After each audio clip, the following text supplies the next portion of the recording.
Good day, Crime Talk aficionados. My name is Scott Reich, and this is Crime Talk. We are coming to you live about 15 minutes before the court proceedings are supposed to begin there in Idaho for the change of plea hearing for Bryan Kohberger. Now, this news broke Monday. We brought it to you as quickly as we could once we found out about it. But the anticipated plea in the case of the state of Idaho versus Bryan Kohberger is that he is going to plead guilty to all 5 counts in the indictment. So all 5 counts as it relates to the 1 count of burglary and then the 4 counts of murder after deliberation. And in exchange for his guilty pleas, the prosecution is no longer going to seek the death penalty, whereupon whether the sentencing takes place today, which is pretty unlikely, probably sometime later in July, he will receive multiple consecutive life sentences and will spend the rest of his life in prison.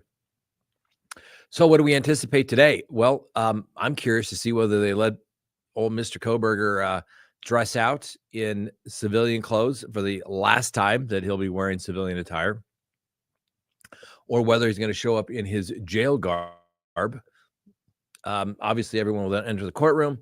Everyone will enter their appearances on the record. Judge Hippler will then say, it's my understanding we have a proposed plea agreement. The prosecutor will more than likely explain what the plea agreement is. Then the judge is going to go over the plea agreement with Mr. Kohberger. As you know, Mr. Kohberger has not said a word throughout these proceedings. I mean, we've covered them all. I don't think he's ever said a word other than maybe when there was the waiver of speedy trial. So this is going to be the first time that he's really going to be able to speak, because the judge is going to have a conversation with him, what's known as a colloquy between the judge and Mr. Kohberger, to make sure that he understands what he's doing, because there's no do-overs once you enter a plea of guilty. The judge will make sure that he understands the plea, understands the rights that he has to go to trial, the rights that he gives up when he pleads guilty, and then obviously the possible penalties. This being the case where he's going to agree to spend the rest of his life in prison. So that's pretty much it. Now, the important thing is going to be, what does the judge ask him? Obviously, the judge is going to say, you understand you have a right to enter a plea of not guilty, which you've done. We've got a trial set in a couple of weeks.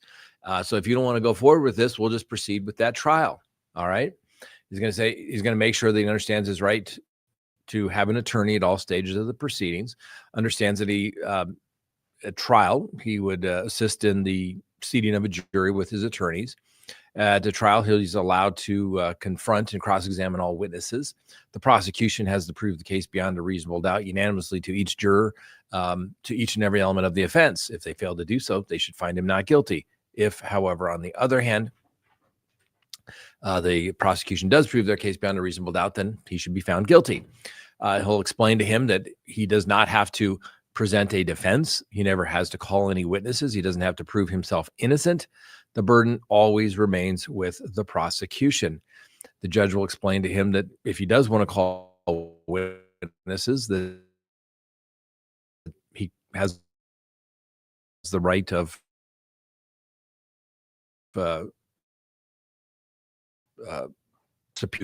bring Monday at a hearing where witnesses from Pennsylvania were ordered to appear in court. That's everything that would take place, right? And then at trial, obviously, the most important thing is that he understands that he has a right to testify, and he has an absolute right not to testify. It's very personal decision as to whether he wants to testify or not. It's not his attorney's decision. It's not the prosecutor, DA, his family members. It's his decision to testify. And if he chose not to testify, the judge would instruct the jury, actually give an instruction that says you cannot use the defendant's silence against him in any way. And then the judge would explain to him that by pleading guilty, any of those motions that he filed, all those legal issues are gone, abandoned, will never be heard by a higher court. And then the judge will explain, by pleading guilty, if you went to trial and you lost, you'd have a right to an appeal. There will be no appeal in this particular case when you plead guilty.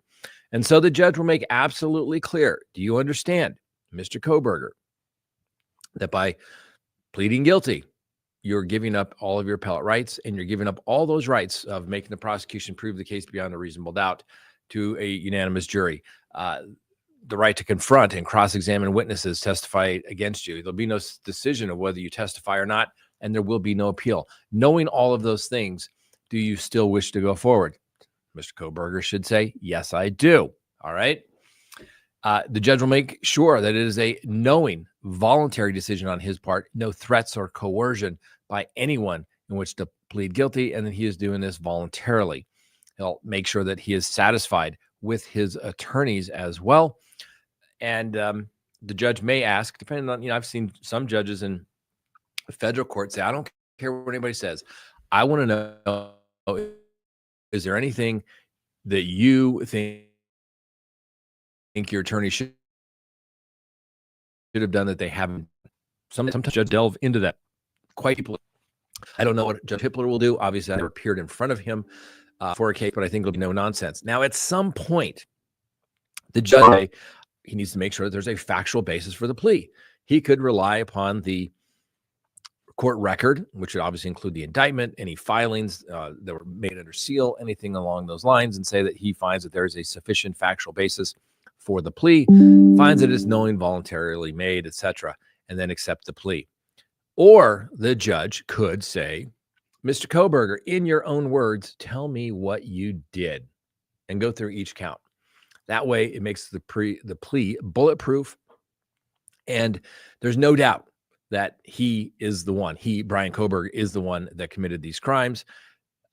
One, for the victims' families to know exactly what took place, and for all the other people out there that were saying there were multiple people involved and all that type of information. So I hope that takes place. It's my understanding, but nothing that I have been able to independently confirm, but apparently there's nothing in the plea agreement where Kohberger has to provide some detailed explanation of what he did, how he did it, and why that he did it, and also the location of the knife.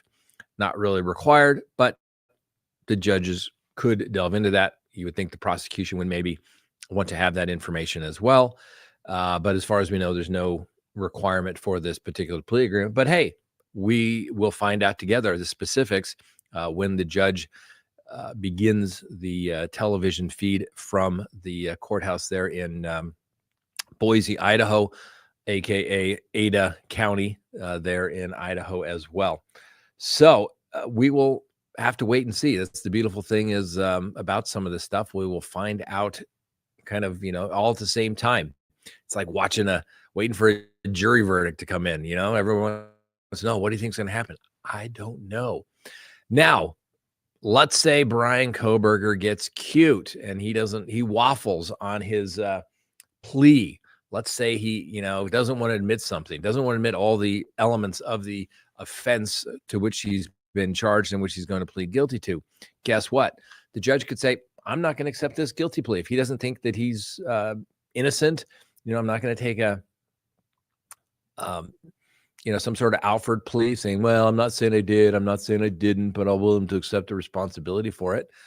The judge would say, we'll see you in trial in a couple of weeks. Let's go do this thing. You had your shot, Mr. Kohberger. So, there's always a possibility the plea will blow up. My guess is that the attorneys have this wired. Remember, this is death penalty litigation. Okay. A lot of people don't believe it. But the goal for death penalty litigation is life without the possibility of parole. I guarantee you, yes, there's always a chance, but it's death penalty litigation. These people were going in, the defense attorneys were going in with one job, and that was to save the life of Bryan Kohberger. That's the goal. And guess what? They achieved it. They achieved their goal. Now, the prosecution also achieved their goal, right? They're getting a conviction, and people can say otherwise, but his guilty plea, he gives up his right to remain silent, right? By pleading guilty. It's an admission. It's a confession when you plead guilty, and he will be forever guilty in the eyes of the law if he pleads guilty and the judge accepts this today as a matter of law, as a matter of fact, that he is a quadruple murderer there in the state of Idaho. So, a guilty plea is a confession. And why is the prosecution getting this confession today? They built a strong enough case that, one, the defense thought they were going to lose the trial in and of itself, and two, they were worried that he would receive death. And in exchange for pleading guilty, the prosecution has agreed to take death off the table. As my understanding as well, I have no personal knowledge of this, but from reports that I've read, it was the defense that went to the prosecution and said, my client is willing to plead guilty if you take death off the table. Prosecution said, okay, fine, we'll offer that. Here, and here we are today for a change of plea hearing. I'm glad the court didn't wait a long time to do this, because if he's not going to go through with the plea today, guess what? We'll just go to trial. I don't see Judge Hippler playing games on this, and I'm sure his attorneys, Bryan Kohberger's attorneys, have told him to be polite, to be respectful, don't play games with this guy, because I don't think Judge Hippler plays games. I really don't. He's going to make sure this plea is bulletproof. He's going to make sure there's no way down the road that he can say, oh, I want to withdraw my guilty plea. Remember, I think there was talk of Chris Watts years ago after his guilty plea that he wanted to withdraw his guilty plea. No, that's why we have guilty pleas on the record. That's why the judge engages in that colloquy and asks all those questions. No involuntary plea. Is this what you want to do? Any promises made to you? Understand the right you have, the right to give up possible penalties. It's all on the record. So if he's sitting in his little jail cell, 5 years from now saying, I want to withdraw my guilty plea, I didn't understand what was going on, they go right back to the transcript and say, oh, look at all those questions. And they deny the motion to withdraw the guilty plea or some sort of post-conviction relief of ineffective assistance of counsel, because they will ask him if he's satisfied with his attorneys. Okay. And that's why all the stuff is done on the record. The judge has to make sure that it is a knowing, voluntary waiver of their rights. Make sure he's not on any drugs, alcohol, street narcotics, any sort of medication that is prescribed, to make sure it's not affecting his ability to understand what goes on here today, right? People can take, obviously you don't want people on street drugs when they're taking pleas, but if you're on prescription medication, it's not uncommon. You'll have clients on all kinds of medications. I'm on this drug and this drug. And the judge says, okay, does that affect your ability to understand what's going on here today? No, it actually makes things more clear to understand. The judge may ask whether they've ever been diagnosed or suffered some sort of mental disease or impairment, right? Have they ever been found to, suffered from any mental disease? The judge may go through it all. I don't know how Judge Hippler conducts his pleas, but I'm pretty sure it's going to be thorough. It's going to be thorough. It's going to be no nonsense, to the point, and it's going to be a conversation between the judge and Mr. Kohberger, Bryan Kohberger. And I don't know, I guess when we go to court mode, everybody's referred to as Mr. and Mrs. and things like that. So not trying to give Bryan Kohberger any more due respect. It's just, common courtesy when you start talking about court proceedings. That is the thing that's, nice about when you go to court, is it's dignified. There's a certain amount of decorum, right? One person speaks at a time. The judge lets one side speak. I mean, you'll see it. Even nobody talks over one another. You get your opportunity to talk. The other side gets their opportunity to talk. The judge then decides. That's it. That's what I love about court, is that, you actually get to engage in these rational arguments where people aren't talking over one another. And it's not about who can yell or have the most passion. It's about the facts and the law. And it's the best thing about, being a trial attorney. So, like I said, we're waiting here. It's now 11 o'clock, according to all the clocks that we have here, but the court is not up on their live stream just as of yet. But once we have it, we will bring it to you. Listen, it's state court. State courts rarely ever start on time. And I can imagine with the last minute logistics of getting the families on both sides, my understanding, Kohberger's parents are supposed to be there as well. It's always interesting to see, the victim's family and the families of the defendant in circumstances like this. The fact that there's going to be a guilty plea, it would be interesting to see whether the Kohberger's families reach out to the victim's families and, say anything, even if the victim's family would want to hear anything from his family. But, And I understand there's been, a couple of the victims' families, the Gonzalez family. I think the Mogan family was also. I think the Madison Mogan's family they were in favor of this disposition because it brings finality, but a couple of families were not. And I get it. I've said this before, man. If you want justice, the courthouse is not the place to get it, right? A lot of families want revenge, and I get that. But retribution, you're not going to get that in a courtroom. There's no guarantees. And what this disposition provides is certainty. Assuming the plea goes through, there will be finality. Okay. He's not going to be allowed to withdraw his guilty plea. That's not going to happen. He doesn't get buyer's remorse, a couple of weeks from now and say, oh, I should have gone to trial. I could have won. Can't believe my attorneys pressured me into taking this deal, right? That's why the judge talks about all this. But this finality, and I know the people are angry. Families and members are angry. And I understand that if that was my children, I would want absolute retribution. I would want to personally bring about that retribution. But this is a court of law. You don't get to do that.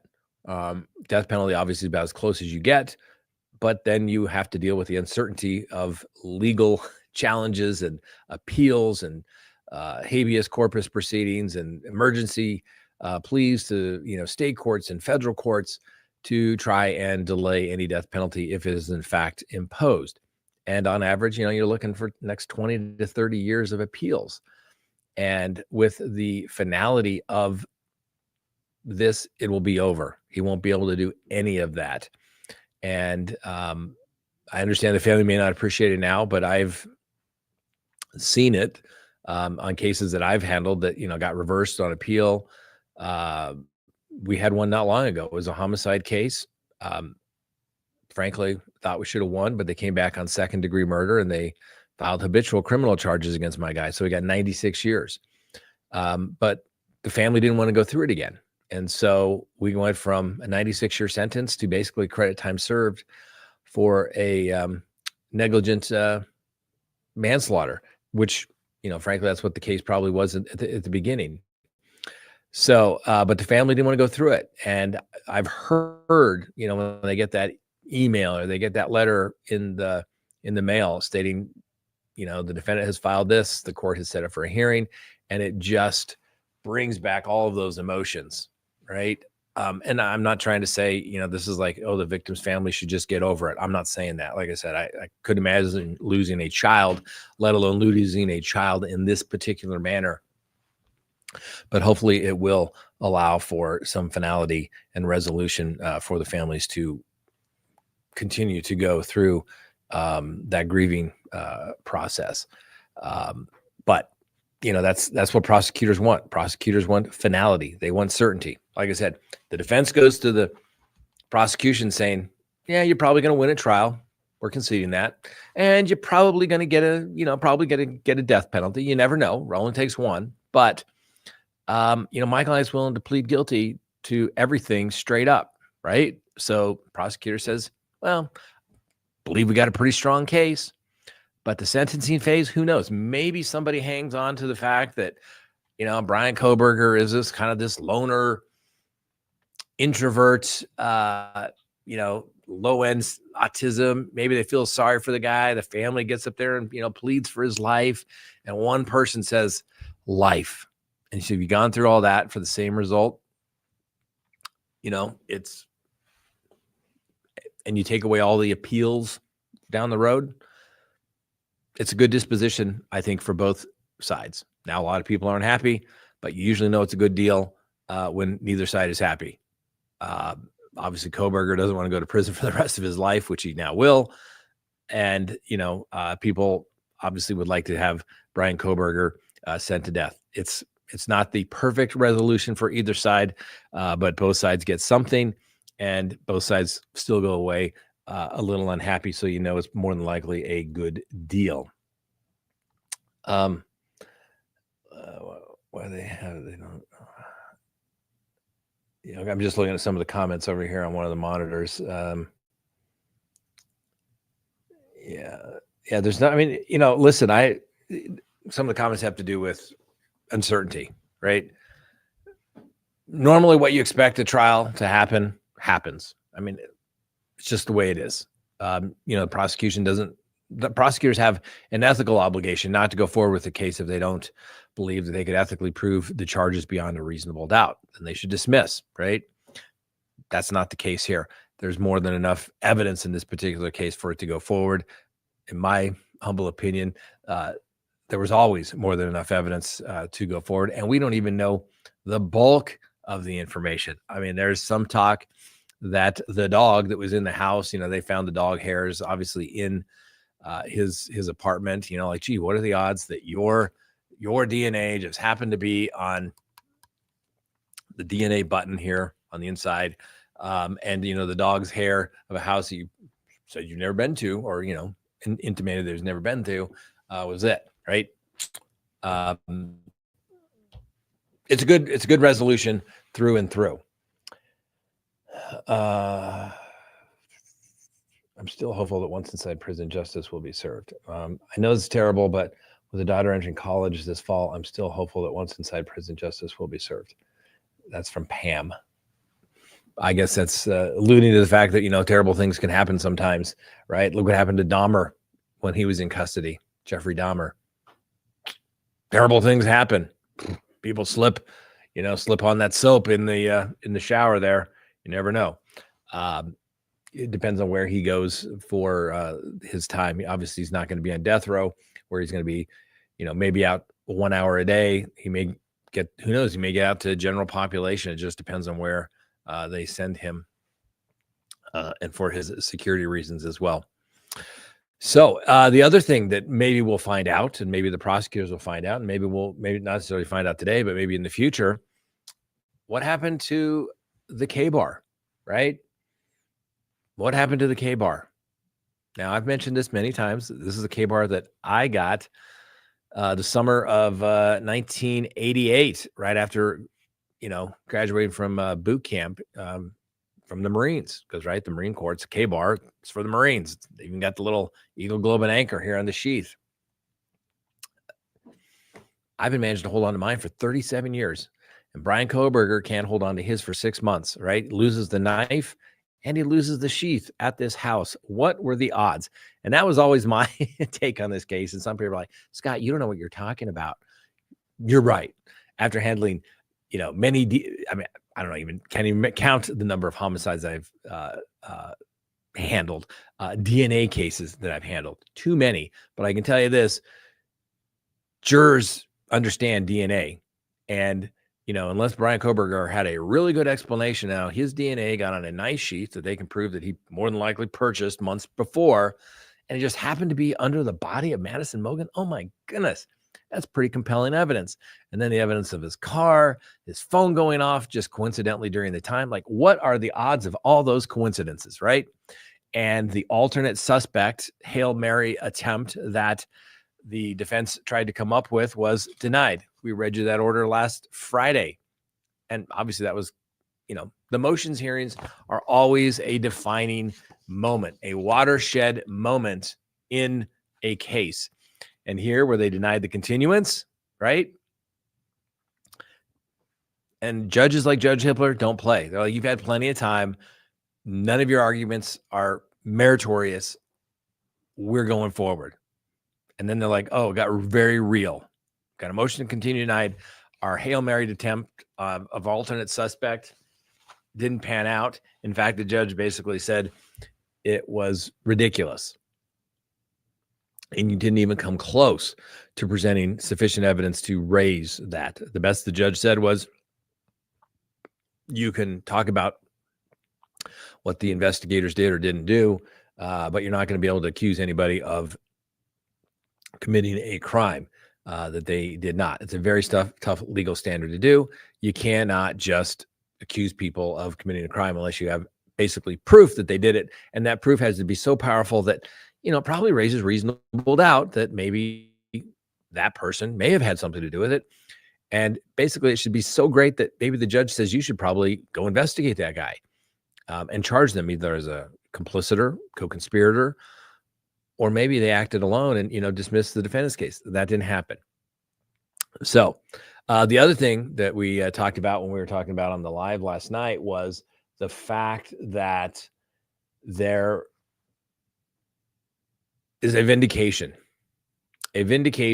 for the roommates that were in that house, the ones that people ran through the ringer trying to say somehow they were involved in the death of their friends, their roommates, because they didn't call 911 for some 8 hours later. Well, guess who did believe them? Guess who believed the witnesses are going to say the man with the big bushy eyebrows was in there? Bryan Kohberger knew it, and he knew it was the truth. And I'm sure that had something to do with his decision to enter this plea. Now, we'll see. It's now 11:12, and the change of plea, according to the court's order, was supposed to start at 11 o'clock. I cannot imagine that the judge is happy that they're not starting on time. And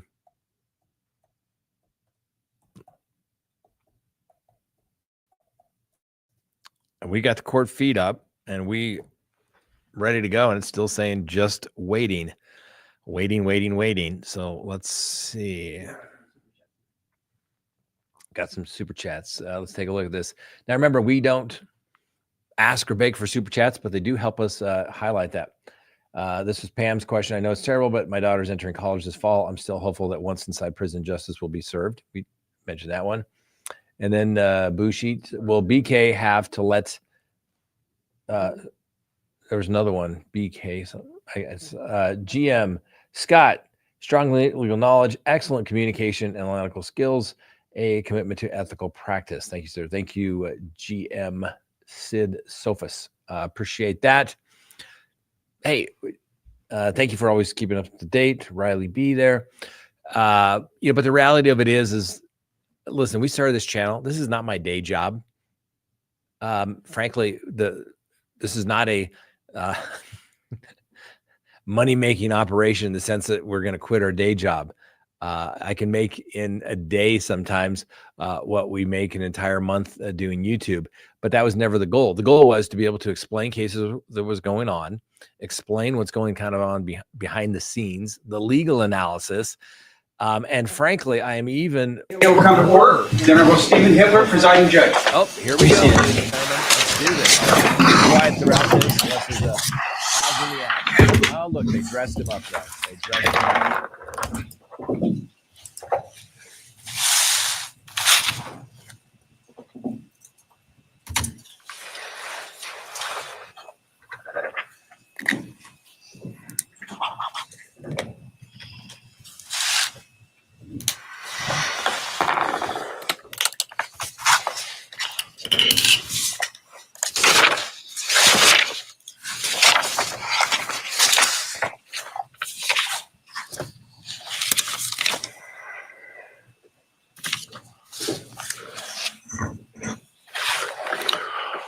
All right, this is CR0124316665. Defendant is present in custody with counsel Ms.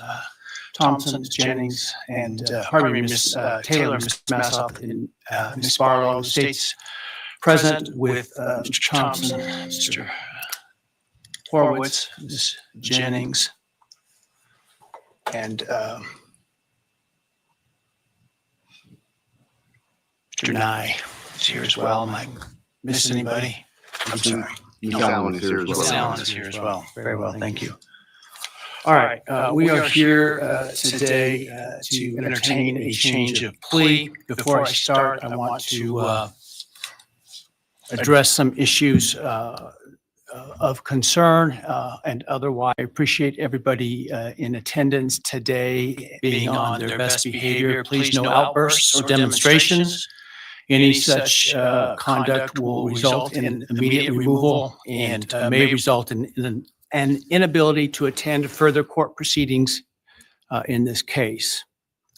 I want to point out that there have been calls by some for the public to contact me and my office in an attempt to influence my decision-making in this case. This has been extraordinarily disruptive for court staff and the ability for them to get work done, not only in this case, but in other cases where defendants are entitled to have their cases processed, and frankly, as important, if not more so, for victims to have their cases processed in those cases. It's also highly inappropriate.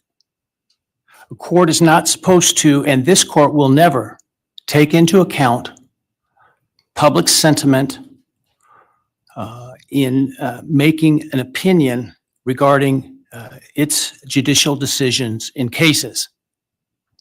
Courts should, and I always will, make decisions based on where the facts and the law lead me, period. I have not read any of the numerous messages nor listened to any of the numerous voicemails that have been sent to me and my staff. Those have all been forwarded to security and, where appropriate, to law enforcement. I ask that you not continue to mount such campaigns or to send me information like this, because again, it is not appropriate and frankly not something I would take into account when deciding a matter in a case like this. I also want people to understand some very basic concepts about the ideas of separation of powers, what the court's duties are, and what the duties and the rights of the executive, or in this case, the prosecuting attorney, is. The executive, the elected prosecutor, is the sole authority in deciding what charges to pursue, including whether, as well as what penalties to ask for, and what penalties to pursue, including the death penalty. This court cannot require the prosecutor to seek the death penalty, nor would it be appropriate for this court to attempt to do that. This court, in considering a plea agreement, if it were to reject this plea agreement, cannot force the state to seek the death penalty.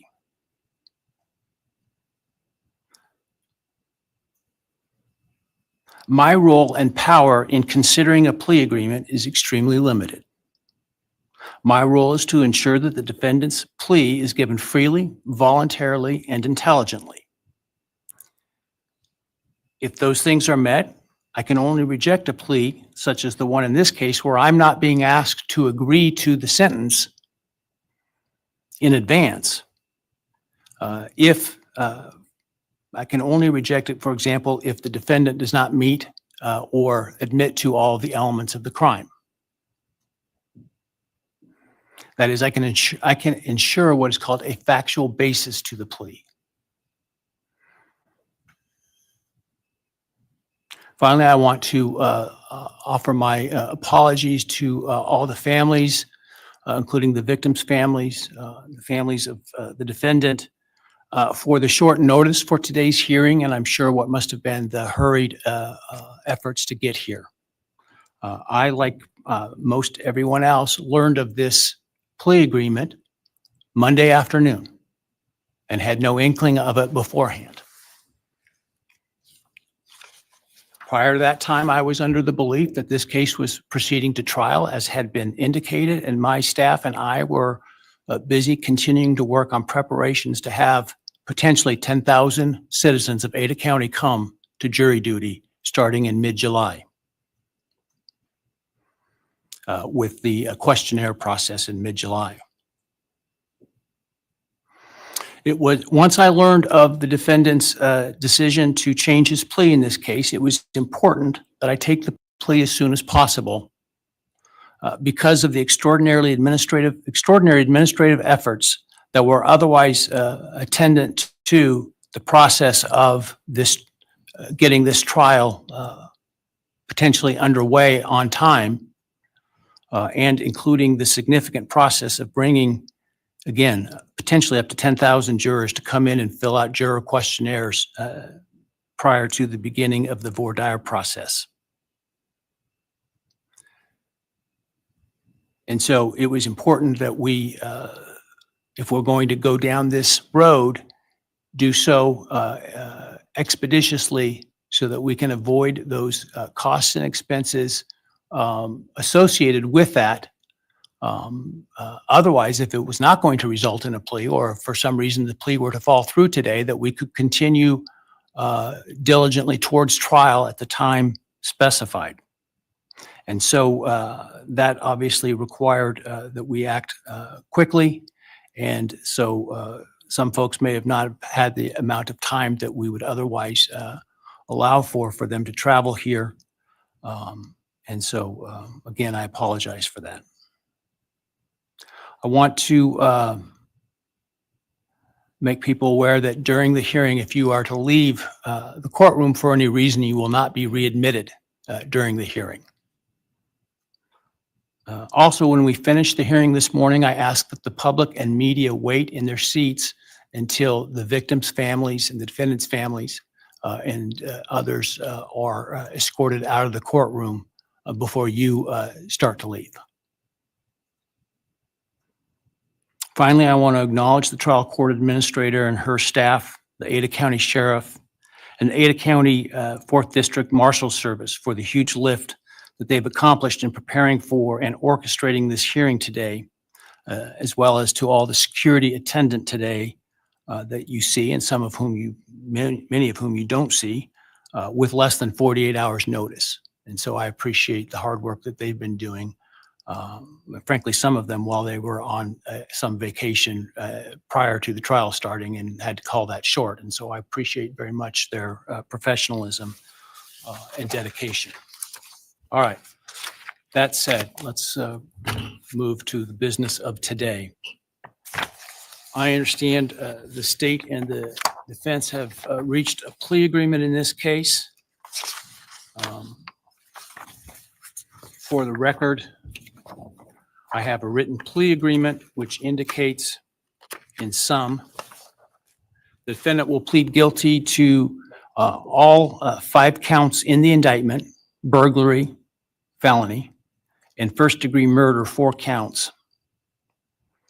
The state and the defendant stipulate, that is, that the defense is not free to argue for a lesser sentence at sentencing, to the following.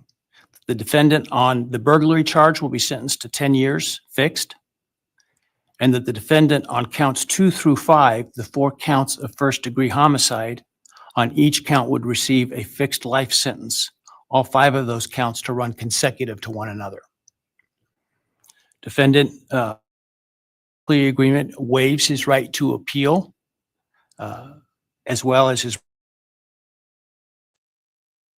right to seek leniency or reconsideration of the sentence under Idaho Criminal Rule 35.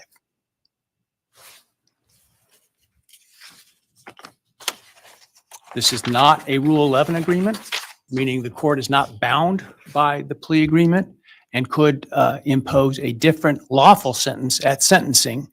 The stipulated agreement between the parties is the maximum on each count. So theoretically, the only thing the court could do would be a lesser sentence at sentencing. But the defendant is not free to ask the court to do so under the plea agreement. Are there any other material terms of the plea agreement that the parties would like to make? Obviously, the plea agreement, the written plea agreement will speak for itself and be part of the court record. Not from the state, Your Honor. Thank you. No, Your Honor. Thank you. All right, very well.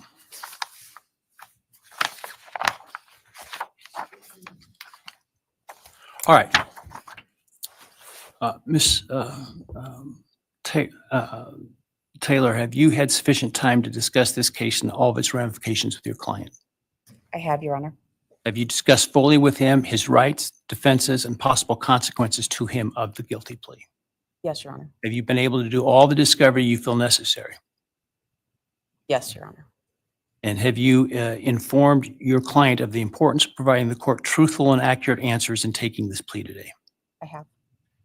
Have you apprised your client of any and all offers and counter offers and answered his questions about those? Yes, Do you consent to the entry of the plea today? I do. All right, Mr. Kohberger, I need to ask you some questions this afternoon, or I guess it's this morning still.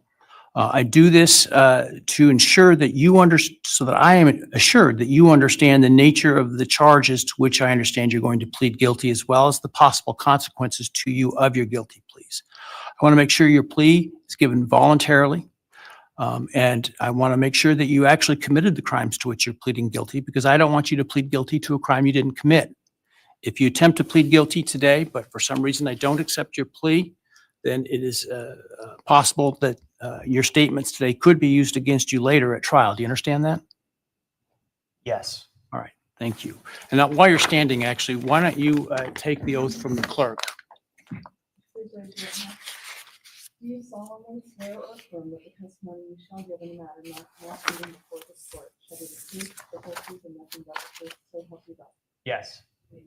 All right, and Mr. Kohberger, just to make it easier, you don't need to stand when you speak to me. I appreciate the sign of respect, but for convenience, you can remain seated, all right?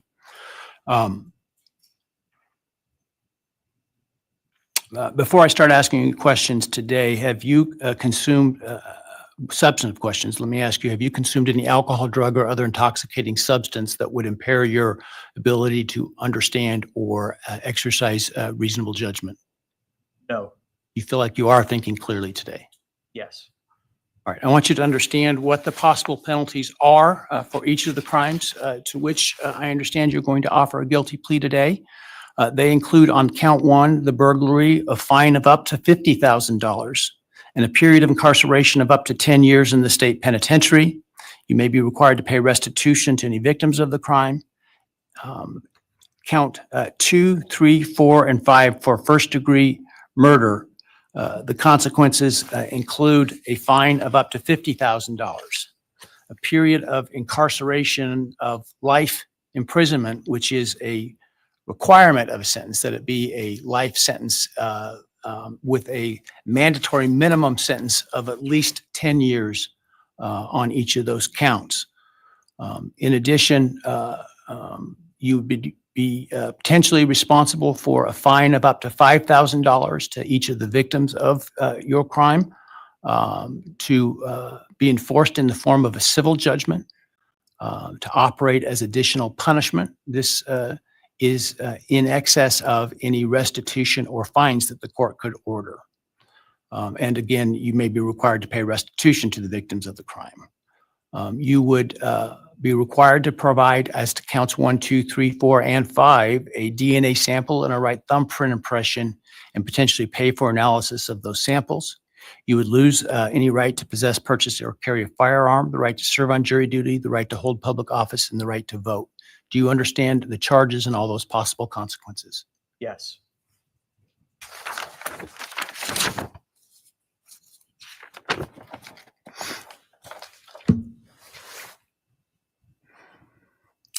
You've heard the plea agreement that I talked about today. Do you agree with that plea agreement? Yes. And do you understand the nature of the charges that you've been charged with, that I understand you're going to plead guilty today to? Yes.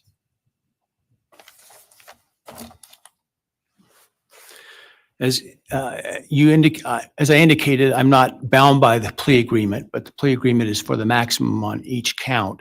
Do you understand that I'm not bound by the plea agreement? Yes. Has anyone promised you that I would be lenient or easy on you if you pled guilty? No. Has anyone threatened you or anyone close to you to get you to plead guilty? No. Is anyone other than the state's agreements with respect to the plea agreement, has anyone promised you anything in exchange for your plea agreement? No. Has anyone told you to be untruthful in answering my questions today? No. Has anyone offered you a reward of any kind other than the plea agreement in order to get you to plead guilty today? No.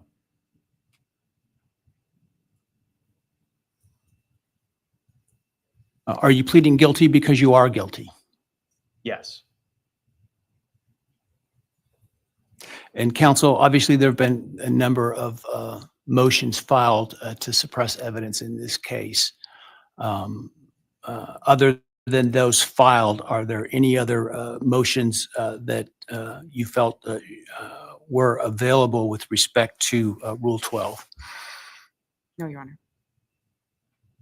And Mr. Kohberger, you understand that by entering the guilty plea in this case, you would be giving up your right to appeal any decision this court made, as well as your sentence.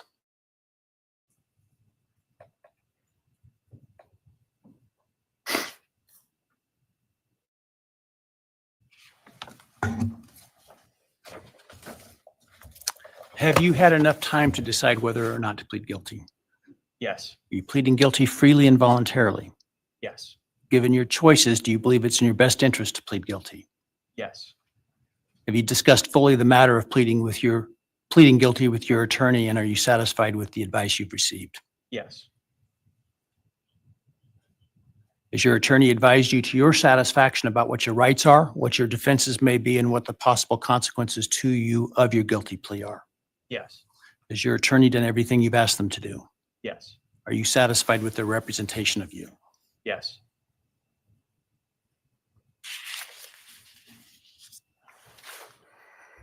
I have received a written guilty plea advisory questionnaire that is purported to be filled out by you. Did you fill that document out? Yes. Did you understand the questions that you answered in this document? Yes. And are the answers that are outlined in this document your answers? Yes. Are those answers truthful? Yes. Did you sign the document? Yes.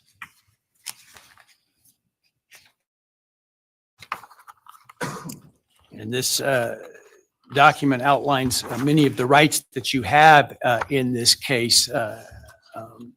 Should you not plead guilty, did you understand those rights? Yes. They include a right to a jury trial. Do you understand that? Yes. They include a right to the presumption of innocence. Do you understand that? Yes. You have the right to require the state to prove your guilt as to each element beyond a reasonable doubt. Do you understand that? Yes. They include a right to confront your accusers and cross-examine witnesses presented by the state, including by utilizing the subpoena power of the court to accomplish that. Do you understand that? Yes. You understand you would have a privilege against self-incrimination and a right to remain silent, meaning you would not be compelled to testify if you did not wish to, had you not pled guilty. Yes. You understand you're giving up that privilege and those rights that I've just outlined by pleading guilty. Yes. All right, I want you to understand what the state would have had to have proven at trial had you, to the crimes that you're pleading guilty to, had you, if you didn't plead guilty. Let me find the document. Hang on a second here. All right.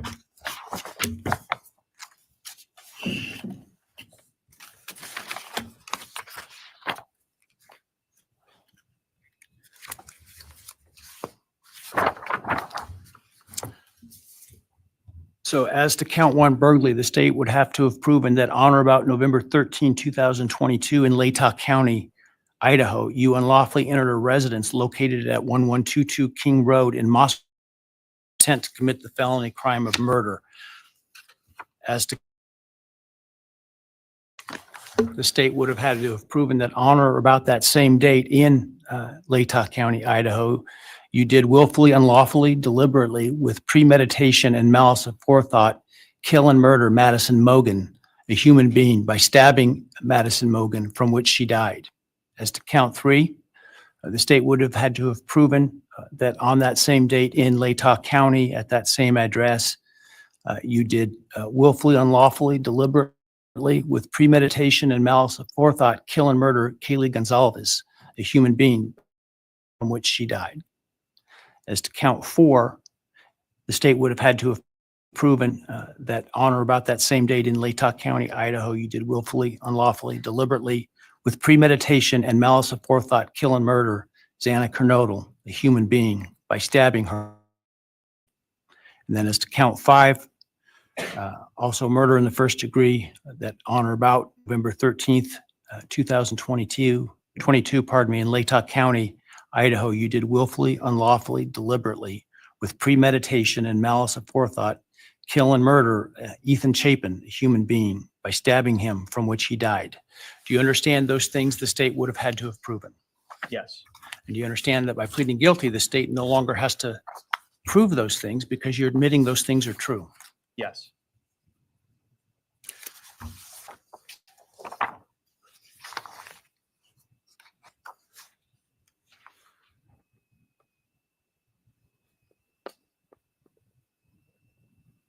I want to also make, for the record, the defendant has provided with the guilty plea advisory form a document entitled Written Factual Basis that purports to have the defendant's signature dated 1 July 2025. Did you sign that document? Yes. And did you agree with the written factual basis that is included there? Yes. Um,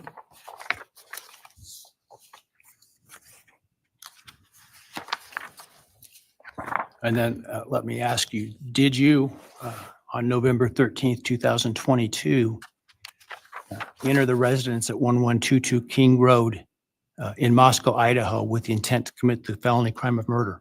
Yes. Did you, on November 13th, 2022, in Latah County, state of Idaho, kill and murder Madison Mogan, a human being? Yes. And did you do that willfully, unlawfully, deliberately, and with premeditation and malice aforethought? Yes. Did you, on or about that same date in Moscow, Idaho, kill and murder Kaylee Gonzalez, a human being? Yes. And did you do that willfully, unlawfully, deliberately, and with premeditation and malice aforethought? Yes. Same date in Moscow, Idaho, kill and murder Xana Kernodle, a human being? Yes. And did you do that willfully, unlawfully, deliberately, with premeditation and malice aforethought? Yes. And then on or about November 13th, 2022, again in Latah County, Idaho, did you kill and murder Ethan Chapin, a human being? Yes. Did you do that willfully, unlawfully, deliberately, with premeditation and malice aforethought? Yes. I would ask the state at this time to provide its recitation of its factual basis had this case gone to trial. Thank you, Your Honor. Your Honor, the organization of the recitation is different than what I think the court and the public may be familiar with from the probable cause affidavit and other documents. The state's evidence as an overview would show that back in March of 2022, when the defendant was residing in his parents' residence or was residing back in Pennsylvania, his home state, he purchased online a K-bar knife and sheath with an Amazon gift card that he had purchased shortly prior to the purchase of the knife, sheath, and sharpener. Jumping ahead, the end of June of that year, the defendant, Mr. Kohberger, moved from Pennsylvania to Pullman, Washington, which is right across the state line from Moscow, Idaho, for the purpose of pursuing a PhD in criminal justice at Washington State University. The state's evidence would indicate that beginning July 9th of 2022, Mr. Kohberger's phone began connecting to a cell tower that serves the area of the 1122 King Road residence in Moscow, Idaho. Now, I will acknowledge for the court and all present that there are many residences in that area. It's a dense population of mostly college-related occupants. Between July 9th of 2022 and November 7th, the defendant's phone connected to that particular tower during late night, early morning hours, 10 p.m. to 4 a.m. on approximately 23 times. Now, I will acknowledge also, we do not have evidence that the defendant had direct contact with 1122 or with residents of 1122, but we can put his phone in that area on those times. In the interim, on August 22nd of 2022, Latah County Sheriff's Deputy Darren Duke conducted a traffic stop in the early morning hour or late evening hours, about 11 p.m. On the west side of Moscow, on the Moscow-Pullman Road. This was a traffic stop of Mr. Kohberger's car, which turned out to be a 2015 white Hyundai Elantra with Pennsylvania plates. During the course of the traffic stop, Deputy Duke was able to obtain Mr. Kohberger's name, Bryan Kohberger, his phone number, and his address, which at that point was an apartment address in Pullman. We then move to the early morning hours of November 13th, 2022. The state's evidence would show that early morning hours on that day, Mr. Kohberger's phone left his Pullman residence, which is an apartment in kind of the central northwest part of Pullman. That phone was then subsequently turned off at approximately 2:54 a.m. and remained off until approximately 4:48 a.m. on Sunday, the 13th of November. The state's evidence would include a trial, video surveillance of a business on the Moscow-Pullman Highway, just across the state line from Moscow. It would show a vehicle matching the description of the defendant's Hyundai Elantra entering Moscow at approximately 3:02 a.m. Compiled surveillance that the investigators put together from businesses and residents then show the defendant's car, the white Elantra, as I've described, circling the 1122 King Road area, that neighborhood, starting around 3:30 or so in the morning. Comes into the immediate area of 1122 King Road, which is actually on a dead end, and then leaves several times. At approximately 4:05 that morning, the defense car had entered that area, was leaving, stopped at the intersection of King and Queen Road, did a U-turn, and the state's evidence would show that the defendant's car came back and parked behind and above the 1122 King Road residence. The state believes that its evidence would then show that the defendant entered the residence of 1122 through the kitchen sliding door on the back side of the residence, which is the side of the residence that would face the area above where the defendant's car was parked. Defendant entered the residence, went to the third floor, and with a knife, killed Madison Mogan and Kaylee Gonzalez. The defendant, as he left that room, for whatever reason, ended up leaving, or the sheath for a K-bar knife was left on the bed next to Madison Mogan's body. And I can jump ahead. That sheath was tested by the Idaho State Police Forensic Lab, and single source male DNA was found on the snap of that sheath, as well as blood from both Kaylee and Madison and other trace evidence. But it's important to note single source male DNA was on the snap of that sheath.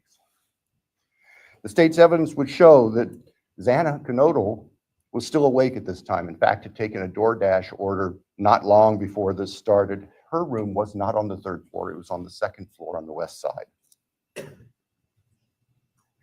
As the defendant was either coming down the stairs or leaving, he encountered Xana, and he ended up killing her, also with a large knife. Ethan Chapin, Xana's boyfriend, was asleep in their bedroom, in her bedroom, and the defendant killed him as well with a large fixed blade knife. Each victim suffered multiple wounds. I will state for the record that there is no evidence there was any sexual component or sexual assault on any of the victims. I want to make that clear so there's no speculation. There were two other roommates in the house, and they were already asleep. During the course of this, one of those roommates awoke, looked out her door not knowing what was going on, and saw the defendant, who was dressed in black with a black balaclava on, holding some sort of container in his hand. And she saw him leave the house through the direction of the kitchen where that sliding door is that I mentioned before. At approximately 4:20 that morning, so this would have been 15 minutes or so later, the defendant's car is seen on a surveillance camera for 1112 King Road, which is immediately next door to the west of 1122, leaving the area at a high rate of speed. And if the court were to see that, or anybody in this courtroom would see that, you can see the car almost loses control as it makes the corner, heads north, and then turns to go south on Walinta, which is one of the only ways to get out of that part of town. The evidence would show that following that, the defendant in his Elantra drove south of Moscow. We know that he drove on the back roads because there are surveillance cameras on the main highways, Highway 95, that would have picked up the defendant's car if he'd gone that route. And they did not show the defendant's car on that route during the time. So we know that he went through a variety of back roads in very rural, isolated part of Latah County. About 4:48 that morning, the defendant's phone comes back on. And the evidence will show that that phone was located south of Moscow, likely at a side road intersection with Highway 95. From there, the defendant's phone activity tracks it heading back north towards Pullman, Washington, where the defendant lived. About 5:26, starting approximately 5:26, various surveillance cameras in Pullman, Washington pick up the defendant's vehicle as he enters Pullman from the south and heads north and slightly west towards his apartment, where he arrived at approximately 5:30 in the morning. Later that morning, Sunday, the 13th of November of 2022, Mr. Kohberger's phone returned to the area of King Road. We don't know exactly what he did, but it returned to that area. It's about 9 o'clock in the morning. He was there for about 10 minutes and then returned to his Pullman residence. About 9:30, the state's evidence will show, evidence taken from the defendant's phone, that he took a selfie of himself on his phone in what appears to be the bathroom of his Pullman apartment with a thumbs up. The defendant's phone then went to the Lewiston-Clarkston Valley, approximately 30 miles south of Moscow and Pullman. And the defendant is actually seen with his car at various businesses down there. This area is the confluence of the Clearwater River and the Snake River. Lewiston is Idaho's seaport. Large bodies of moving water down there. In addition to tracing the defendant's activities, as I've just outlined, on the 13th and leading up to the 13th, the state's evidence will show that following Sunday, November 13th, 2022, business records show that the defendant began searching for a K-bar knife and a K-bar knife sheath, as the state believes, to replace the one that was left at the scene of the murders. The evidence also will suggest that there were at least attempts by the defendant to delete or alter his purchase history on Amazon, where all these transactions had occurred. Later that week, the state's evidence will show that Mr. Kohberger went to what we would call DMV, motor vehicle licensing here in Idaho, in Pullman, to change his car registration from Pennsylvania to Washington. That's of note because Pennsylvania cars do not require a front license plate. The vehicles seen on the surveillance cameras of the defendant's car showed it didn't have a front license plate on it. At the time of the traffic stop by Deputy Duke in August, it was Pennsylvania plate, no front license plate. Mr. Kohberger proceeded to finish his semester of studies at Washington State University and returned to Pennsylvania for the holidays. Law enforcement at this point were aware of Mr. Kohberger, had been accessing information about him, were trying to find him. They located him in Pennsylvania, and they conducted what's called a trash pull. During the nighttime hours, agents of the FBI, who assisted immensely with this case, working with the sanitation department back in this neighborhood in Pennsylvania, took trash that had been set out on the street for collection, sent the contents of that from the Pennsylvania residence of the defendant's parents to the Idaho State Forensic Laboratory, where the lab experts there were able to identify DNA on a Q-tip as coming from the father of the person whose DNA was found on the knife sheath that was next to Madison Logan's body in the bed. Subsequently, an arrest warrant was issued here in Idaho, and a search warrant was issued in the state of Pennsylvania with the assistance not only of the FBI, but the Pennsylvania State Police. Mr. Kohberger was arrested at his parents' home to return to Idaho. Upon his return to Idaho, a DNA sample was taken from him, and it matched the DNA found on the knife sheath next to Maddie's body at the crime scene. I can tell the court and the public the weapon itself, the knife, has not yet been recovered.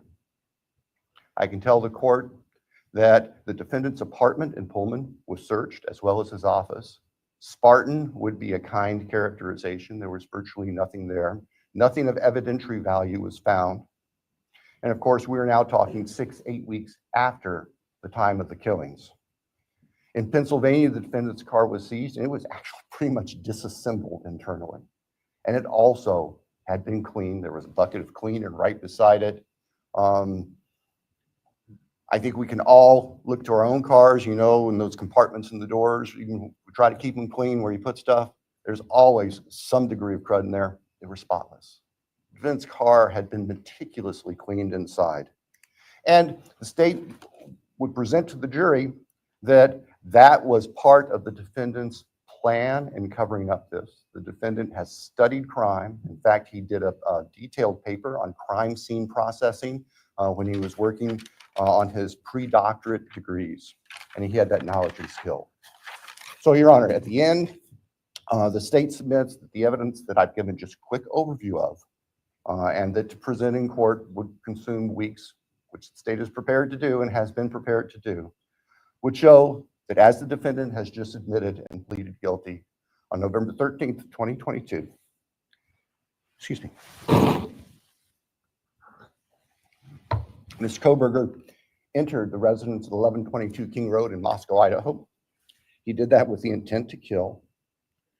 We will not represent that he intended to commit all of the murders that he did that night, but we know that that is what resulted, and that he then killed intentionally, willfully, deliberately, with premeditation, and with malice forethought, Maddie Mogen, Kaylee Gonzalez, Ethan Chapin, and Santa Colonel.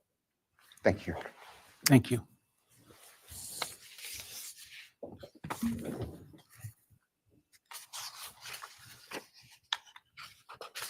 All right, based on the state's proffer and importantly, based upon defendant's explicit admission to committing these crimes, the court finds there is a factual basis.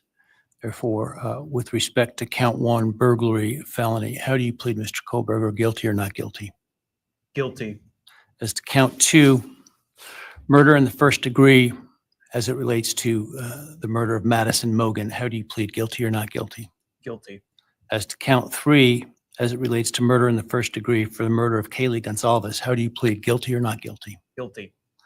As to count 4, the first degree murder of Xana Kernodle, a human being, how do you plead, guilty or not guilty? Guilty. As to count 5, the first degree murder of Ethan Chapin, a human being, how do you plead, guilty or not guilty? Guilty. Right. The court will find that the defendant understands the nature of the charges and each offense and the possible consequences to him of his guilty plea. Court finds that there is a factual basis for the plea and that finds the defendant believes the plea to be in his best interest. I find that the plea was given freely, voluntarily, and was intelligently made. I accept the plea. I direct that it be entered. I'll continue the matter for sentencing in this case.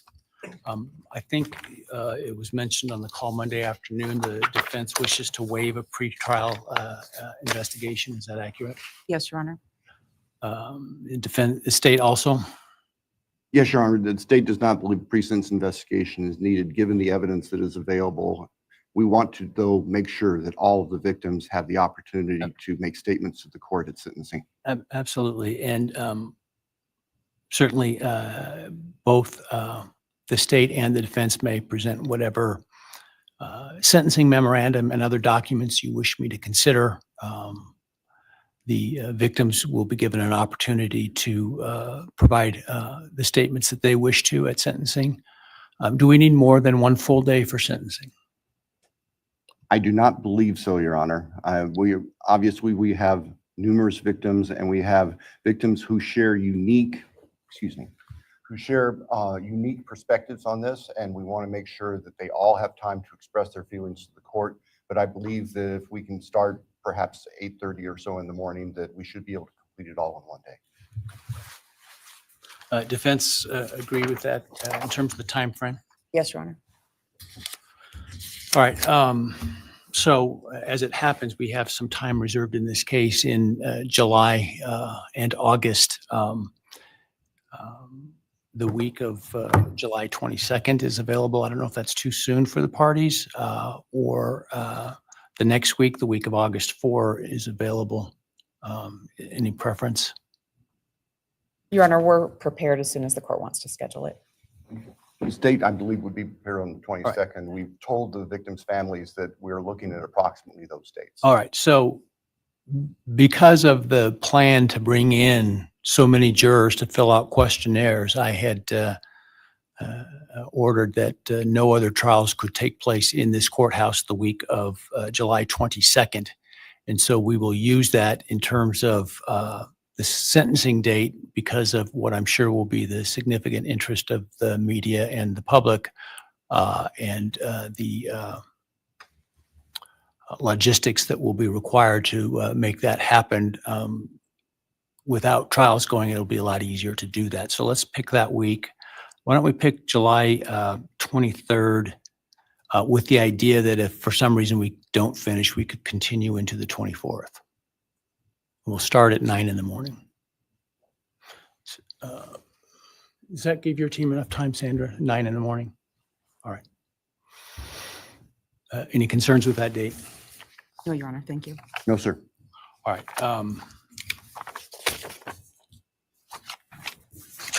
Any reason why I should not rescind the non-dissemination order at this time? You're right. I think that given the history of this case, it would be best if that remained in place through sentencing. So we have time to make sure there's the ability to completely answer questions. That would be the state's preference and recommendation. We'd have no objection for the order to remain in place through All right. sentencing. I will, at this point, the idea to keep it until sentencing, which time it would be withdrawn in order to give the parties the space and time to prepare to meet what I'm sure will be the deluge of media requests. That's at least my preliminary decision at this point. We can always revisit if it seems to be, for some reason, I should. That said,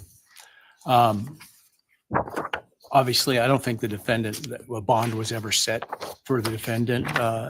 Were it would be revoked. The prior order allowing him to come in civilian clothes is revoked, given his plea and no longer the presumption of innocence. And in fact, now the actual conviction for the crimes. He will continue to be held at the jail pending sentencing. Is there anything else today? No, Your Honor, thank you. I assume that the trial date will be vacated. trial and those is- 4 jurors will be released. The trial will be vacated, and I'm sure that the jury commissioner will get word to those that receive their summons that they won't be required to attend. So Thank you, Your Honor. that said, again, if you would all please wait for the parties and the victims' families and others to leave the courtroom before you do, I would appreciate it. And with that, we're adjourned. All right, please.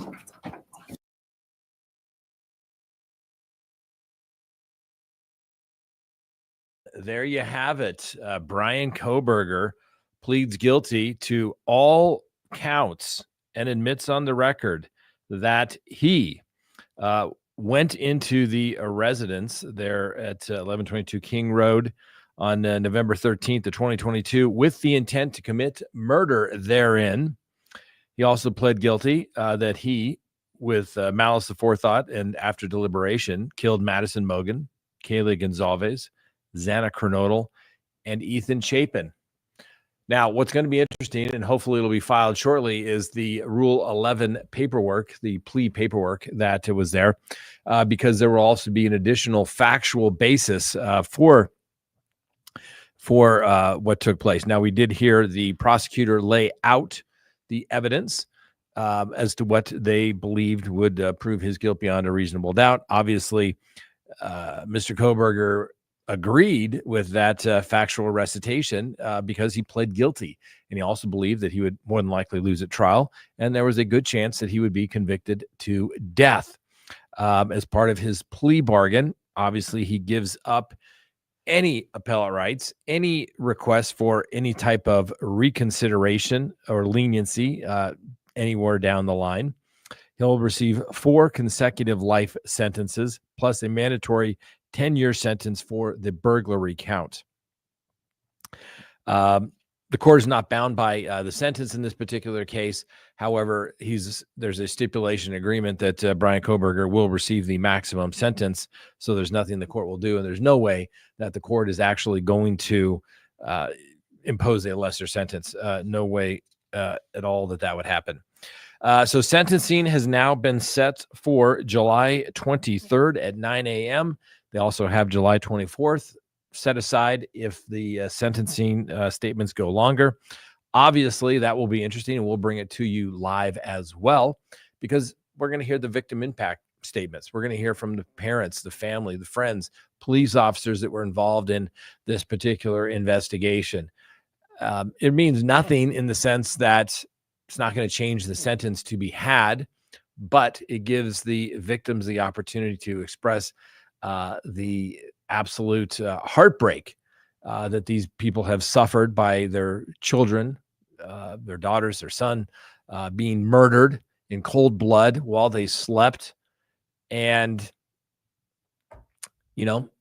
I mean, I don't know what you're going to say, but the good thing is that Bryan Kohberger will have to sit there and listen to it and see what he does. My guess is he'll probably won't show a whole lot of emotion. That seems to be what he is very,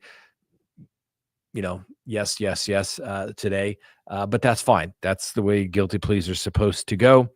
And there will be no pre-sentence investigation report prepared for the court. And what that means is a pre-sentence investigation report. It's just a quick biographical information about a defendant, where you grew up, where you went to school, how was your home life, have you graduated, your criminal history, any drug and alcohol issues, any psychiatric issues, mental health issues, etc. That all goes to the judge. Obviously, a little more important, if somebody's has a more serious charge, but when somebody's going to prison for the rest of their life, it doesn't really matter. But on top of that, the court and the prosecution are already aware of extensive reports as it relates to Bryan Kohberger's childhood and growing up. And obviously the defense must have thought that we need to plead guilty. Otherwise, whatever we have would probably not be enough to get life if this had proceeded to trial, and that he could ultimately be convicted. The court allowed Kohberger, although he did stand up originally, and the court appreciated the respect that Kohberger was showing the court by standing. But he told him, "Well, you're up. Let's go ahead and take the oath, and I'll answer answer his questions regarding that." And then he was allowed to remain seated. The court went through, advised of the maximum penalties for the burglary, which was 10 years. And then the murder counts, which is obviously life imprisonment with a mandatory minimum of 10 years on each. He's never going to get out. That's you'd be eligible after 10 years, something along those lines, but he'll never get out at all. The judge advised him of the collateral consequences. Obviously, it affects his ability to vote, hold public office, no longer be able to possess firearms. Doesn't matter where he's going. He'll never be able to deal with that ever again. The court asked him about acknowledging the plea agreement. Understand the court's not bound by the plea agreement. But then the court also went on and basically went through all the rights that he has, the rights he gives up, and to make sure it's a knowing voluntary plea, make sure he's satisfied with his attorneys and that they've done everything that they needed to do. The court asked if you've had enough time to review the discovery. Do you believe your attorneys had enough time to review the discovery in this case? And he said yes, which I think is interesting. Then the prosecutor went through their factual basis. Started back in March of 2022, where the defendant, Mr. Kohberger, resided in Pennsylvania, purchased a K-bar on Amazon with a gift card. Jump fast forward to June of 2022, where he relocates to Pullman, Washington. And then they noticed that as early as July of 2022, Kohberger's phone connects in the area of the homicides some 23 times.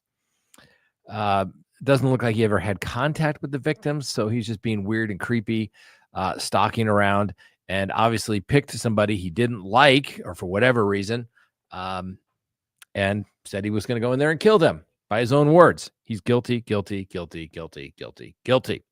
The judge was told about on the factual basis, as was the courtroom. We've known this for a while, that in August 22, there was a traffic stop where Kohberger was driving his Hyundai Elantra, a 2015 Hyundai Elantra, and he had no front license plate. The significance of that is surveillance video showed the Elantra driving away, coincidentally had no front license plate.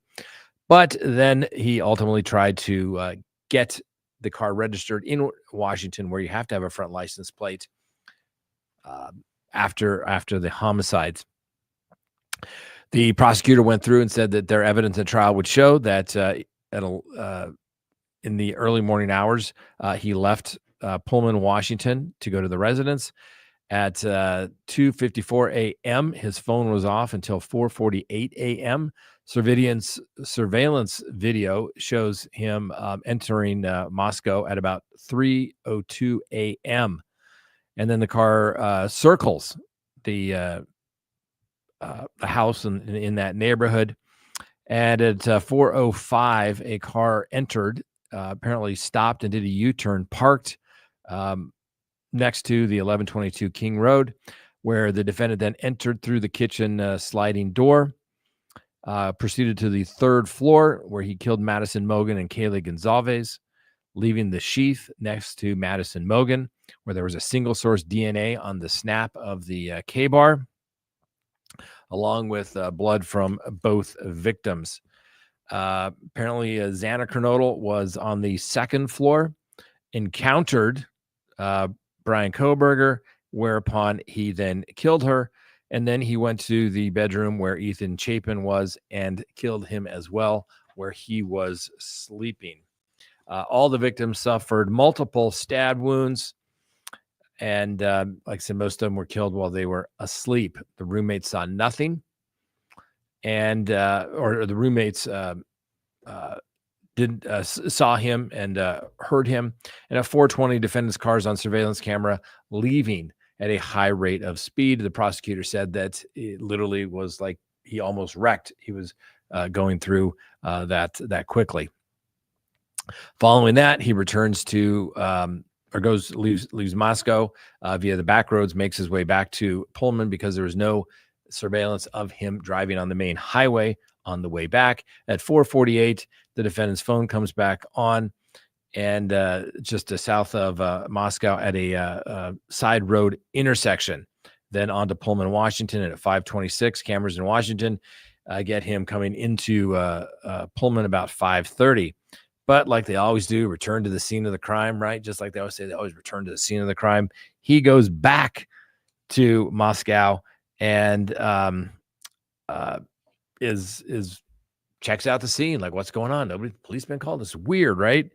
Then he goes back to Pullman, Washington at 9:30, takes his selfie, like good thing, thumbs up. We've all seen the pictures. And then he goes to this Lewis and Clark Valley, apparently shopping, also an area where the several rivers, the Snake River, and I don't recall the other one, goes through, probably where he disposed of the knife. It would seem somewhat plausible there. And then, of course, he attempts to delete shopping history and then tries to buy another knife and knife sheath in a theory to locate that. The prosecutor went through the trash pull that the DNA came from a Q-tip from the father of the person who was on the knife sheath. They arrest Mr. Kohberger, do the DNA sample, and guess what? It is a complete match to the DNA found on the K-bar. Yes, it was. Anyway, they searched his house. Car's completely clean, spotless.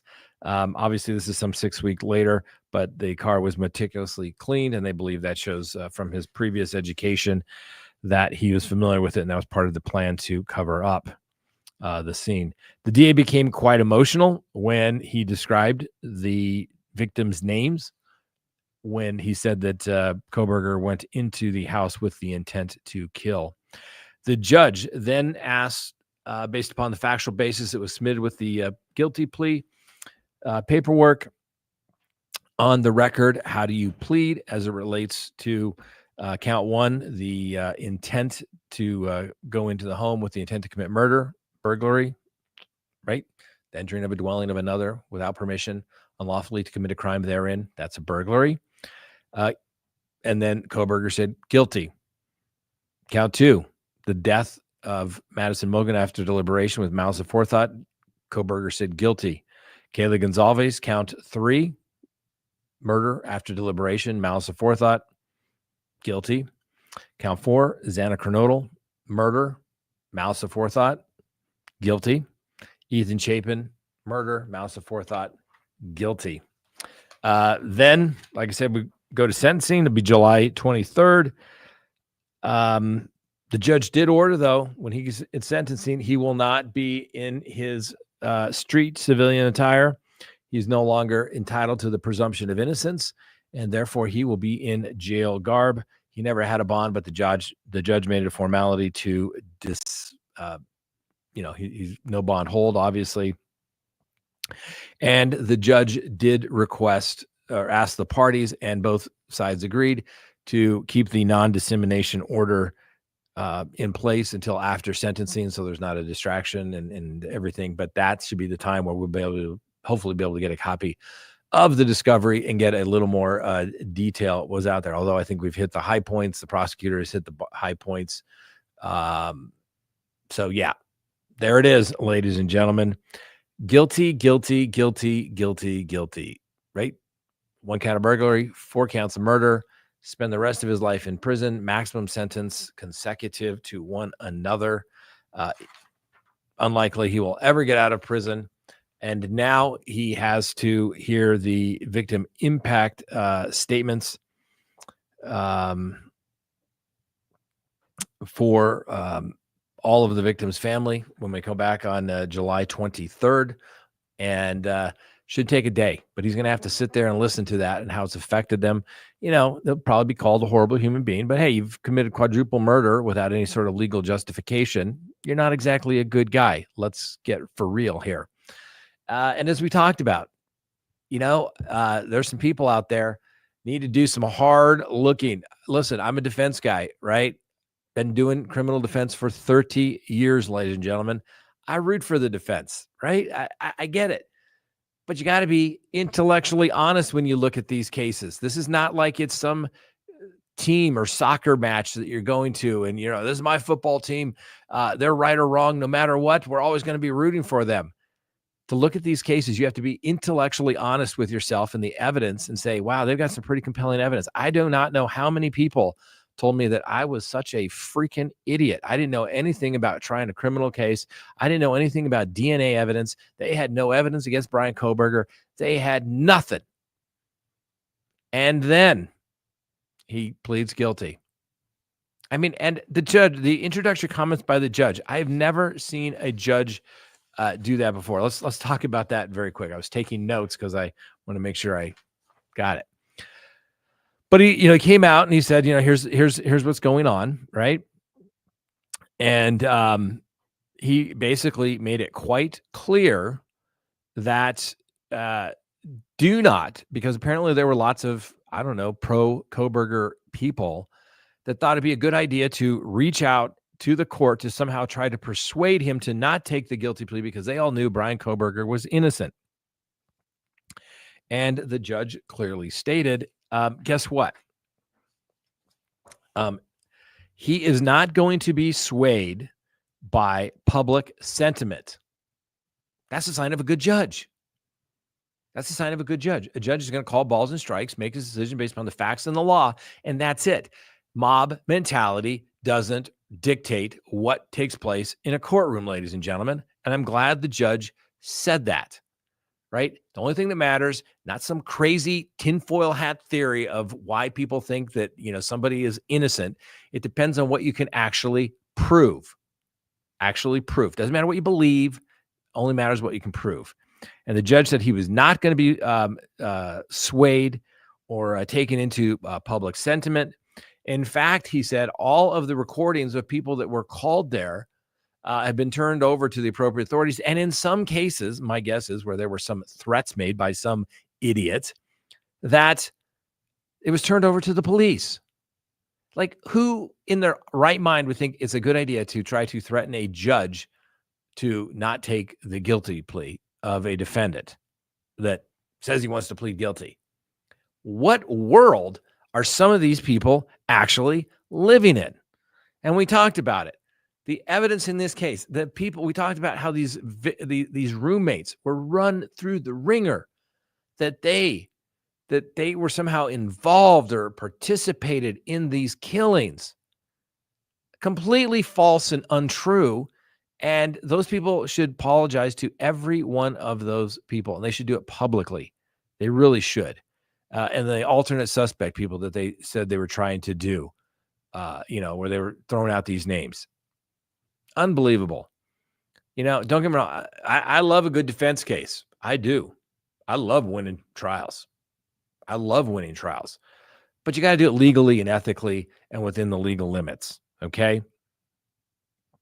And so I liked the fact that the judge had to give a civics lesson to everybody, that also the court can't require the prosecution to do or not do anything, that those charging decisions and those decisions are up to the prosecutor, right? The executive branch, right? We have separate branches of government. Once again, little civics lesson, right? Legislature creates the laws, imposes the penalties. The executive branch, the prosecutors, they're the ones that go forward and prosecute the laws, and the judge through the courts, independent courts, are supposed to interpret the laws. That's it. So, but he also did note, hey, if this plea deal didn't go through, don't worry, we're going to have a trial, because they were bringing in 10,000 potential jurors, ladies and gentlemen, 10,000 potential jurors for this particular case. So that's why the sentencing will be July 23rd. But there you have it. Bryan Kohberger admits on the record under oath he's guilty. He's guilty of all of the crimes for which he was charged. Guilty for the burglary, going into the house with the intent to commit murder. He admitted to the death of Madison Mogan. He admitted to the death of Kayla Gonzalez. He admitted to the death of Xana Kernodle. And he admitted to the death of Ethan Chapin, that he did it with after deliberation and with malice aforethought. He did it. Now, we didn't learn why he did it, but he admitted on the record that he did it. And I'm sure it had something to do with, he was some infatuated with one of those girls in there. Either Madison Mogan or let me just look at my notes here.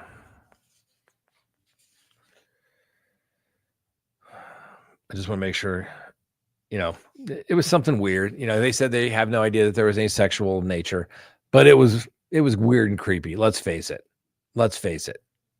Weird and creepy. Nobody goes into a house or something like that.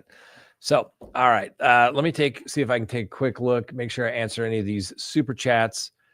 Let's see here. Let's take a look at these. Let me see if I can pull these up here. Frank stepped away for just a second. That's a sticker. This is a foray nature. It wasn't pro Kohberger's people calling judge. Stephen Gonzalez, victim's dad, asked people to call the judge not to accept the plea. Okay. If that's the case, either way, you don't need to go and call the judge. That's just ridiculous. The judge has we talked about this the last couple of days. The judge has no ability to decide what the prosecution is going to do. That's the prosecution's interest, decide if that is in fact appropriate. And the judge, like I said, gave civic lessons to everybody that didn't know that. Everyone's all like, "I'm going to write the judge." You should do that. And but okay, but if you're going to write him, understand he can't do anything about it. He's not going to respond to you. That letter or whatever is going to get turned over to the, to each side. Oh, and guess what? By the way, if you threaten the judge or say something nefarious, guess what? You're going to be prosecuted as well. Let's see here. Jacob. Some of the families want the feds to charge Kohberger. Not going to happen. It's a state crime. There's no reason for the feds to get in there. Will BK have to tell her where the knife is? Nope, he did not. But I think it was the area where the prosecutor was talking about. He went shopping in an area where the Snake River and another river come together. My guess is you probably want to look there, but it's probably pretty intense currents and not going to be there. Thanks for always keeping us up to date, Scott. Thanks, Riley B. Let's see this one. I think we already did this one. Strong legal knowledge. Excellent. Thank you. I appreciate that. Appreciate all the super chats. We don't beg for them at all, but it does help us see them in the highlights. And so if you want your question to be read for sure, that certainly does help. Victim's dad is don't let emotion override your mind. I get it. I mean, his daughter was killed. Daughter was butchered with a knife. But the prosecutor is the one, listen, like I said, the defense got what they want, life without the possibility of parole, no death penalty. Prosecutors got a guilty plea, admitted on the record under oath, Bryan Kohberger did, that he did it, that he's guilty, and he gives up any appellate rights, any post-conviction rights, no appealing of anything, no motions for reconsideration or leniency in any way whatsoever. So after July 23rd, it's done. He probably won't say anything. I doubt he's going to say, "I'm sorry." My guess is he's probably going to say nothing at all. And so it's going to be very one-sided. Obviously, prosecutions have their victim impact statement people to show up, family members, people unique to the situation, family, friends, roommates. They may want to say something. Police may say how this has impacted them. Something along those lines, lead investigators. And then the defense probably won't say anything. My guess is that they'll say, bring it on. It's a maximum sentence. Doesn't matter what I say. It's not going to sway anybody. Just keep it there. Can't wait, though, until non-dissemination is over. We can get hopefully a little more information, and maybe there'll be something as it relates to why he did what he did. So, yes, Dale, yes, the gag orders will be lifted after sentencing. So that's correct. Yes. All right, ladies and gentlemen, I want to appreciate you taking the time to tune in. I mean, don't get me wrong, I would have loved a trial. But this is, it's not perfect justice, but justice in what the prosecutors believed was appropriate has taken place, and the defendant pled guilty. He didn't have to. He could have gone to trial. But guess what? He wimped out. He was a little bitch. Didn't want to go to trial because he knew he was probably going to get the death penalty. So he said, fine, let me plead guilty. So there you have it. All right. Yeah, Brenda says maybe Bryan Kohberger will talk at sentencing. My guess is he won't. I bet he's got nothing to say. So he can go sit in his little cell. He's going to show up in his little orange jumpsuit. He's a convicted felon now. Quadruple murder. The presumption of innocence is gone. He is he's done. Cases like the defendants often hold their cards close up to crime talk. You're not alone in your observation. Oh, that's us. Oh, that's a response. Yeah, you got to sometimes hold. Yeah, we'll see how this plays out. Yep. Anyway, all right. That's all we have for today, ladies and gentlemen. I guess I better go get some work done. I wish I could sit here and do this all day long, but I can't. There you have it. Bryan Kohberger, guilty. 4 counts of murder after deliberation, 1 count of burglary. All right. Have a wonderful day. We'll see you next time. Don't forget to watch our show this afternoon. And remember, right there, the Constitution matters. It worked, ladies and gentlemen. The Constitution matters. The truth, or a pretty darn close version of it's going to come out most of the time. All right. That's all we have. We'll see you next time. Bye.